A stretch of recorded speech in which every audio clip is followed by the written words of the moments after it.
It's time for our it's time for our 2x2 segment where we give tips and advice to entrepreneurs and business owners. Today, we're talking about a little bit of marketing, how to choose the right platform, picking the right platform for your business and what you want to talk about. So what are your thoughts on this one, Coach?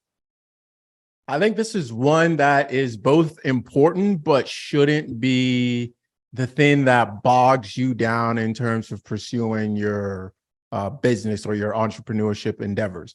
Reason I say it's important because you do have to know yourself and a little bit about, kind of how you like to operate. For example, are you okay, or can you get yourself eventually to be okay to be in front of the camera? Do you prefer to be behind a mic? Do you prefer to be, on the keyboard, right? Maybe you're more of a writer. Do you maybe prefer to be on the phone? Maybe you're more connected people in terms of talking and of that nature. Now, these skills can be developed. So it shouldn't be like, I hate being in front of the camera, so I can't do anything with video. No, but if that is your disposition, then maybe that's not where you start. However, the skill can definitely be developed. I think you also have to look at, kind of where are these platforms going from now to the next year, the next 2 years, and, the next 5, 10 years, et cetera. Obviously, none of us really know. Once upon a time, MySpace was huge. Shout out, Tom. And then one day it just wasn't anymore, right? So these platforms are definitely moving, but it doesn't mean that you can't make money off of them even as they're dying. So it's one thing to definitely look at.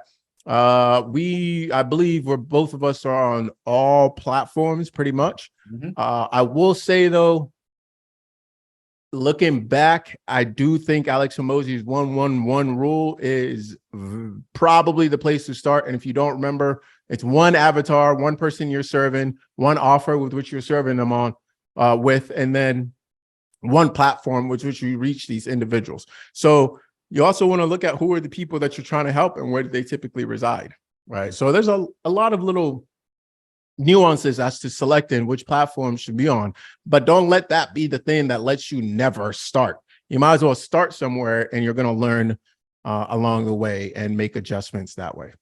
Yeah, man. I think this platform conversation is important if we scale back a bit and just talk marketing in general and where we would put our business, like where do we want to have a presence? I know you mentioned MySpace, but in all honesty, guys, back in the day, it was the yellow pages, right? The white pages, the billboard, the print, the print ad inside of the local newspaper. Like we've come to a place where this is just the platforms of the time or the medium of the times.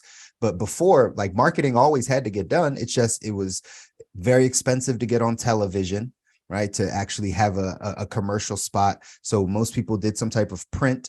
And some people would also do radio ads. There was all types of marketing just, 20 years ago, 25 years ago. Many of us and many of you listening can probably remember just listening to the radio and hearing a commercial or watching TV and seeing the commercial. We've just evolved that now we have all of these social media platforms at our disposal. So if we just scale back, just first off, no, this is a blessing to be able to have all these things because they're free. Like they're free.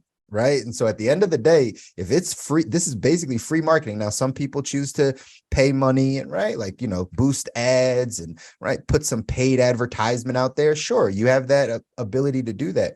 But just from a base level, like these platforms are free. They're free. So while we talk about the Alex Hormozi side, the 1-1-1, which I love that side, where I got started more on the Gary Vee side.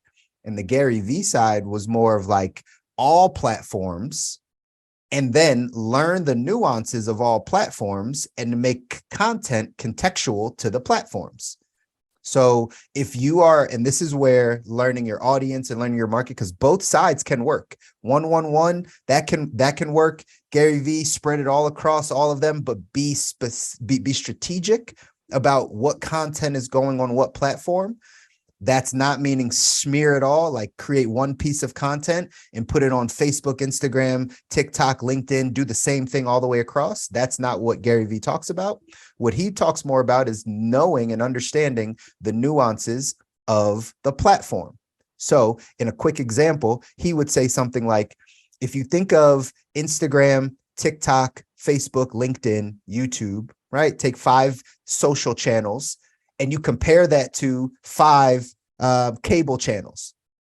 MTV, I don't know who watches cable these days, right? But MTV, HBO, Showtime, VH1, and ABC. Well, all those channels I just named have different audiences. They have different nuances. Probably should have thrown like Lifetime in there, right? But like ABC and Lifetime are 2 completely different audiences. They're thinking about different things. BET versus HBO are completely different audiences, right? So the marketing that you put on one of those channels, it might hit your target market, it may not, but you have to be contextual to that channel, to who's watching it. It's the same thing in social, right? It's, hey, YouTube is completely different than LinkedIn. I'm sure you all know that. But if you're going to market and you're going to put content out, are you changing the content between what someone might want to see in their feed on LinkedIn versus what someone might want to see on their feed on Instagram? Is the copy different? Is the visual different? Is like the creative, is that going to be different? How do you comment? Right? All of these things are the nuances of the platform. So I've always liked to go wide and then learn the nuances of every platform and then try to attack each, because kind of like you said, Coach, like it's a matter of like, you don't even know if your audience is on that platform. You don't know where your audience lives necessarily. So spreading it out and maybe trying to find different demographics could also be a strategy. There's no right, there's no wrong, but understand these platforms, you got to get to know them. That's really what it comes down to. You got to get to know them. And if you go just to choose one and be like, hey, I just got one platform, I like Instagram, that's what we're going to do, rock out.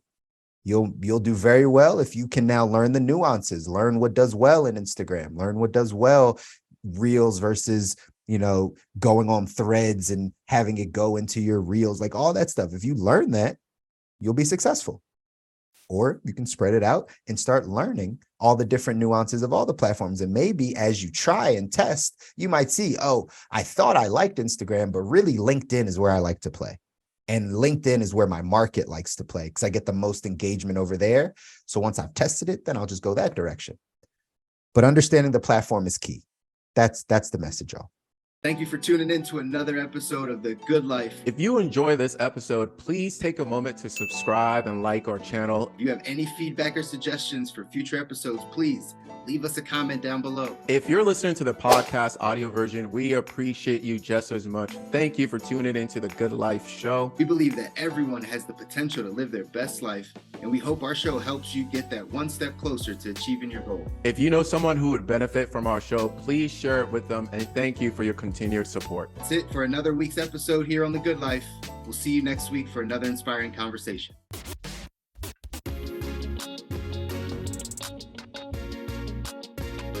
Welcome to The Good Life.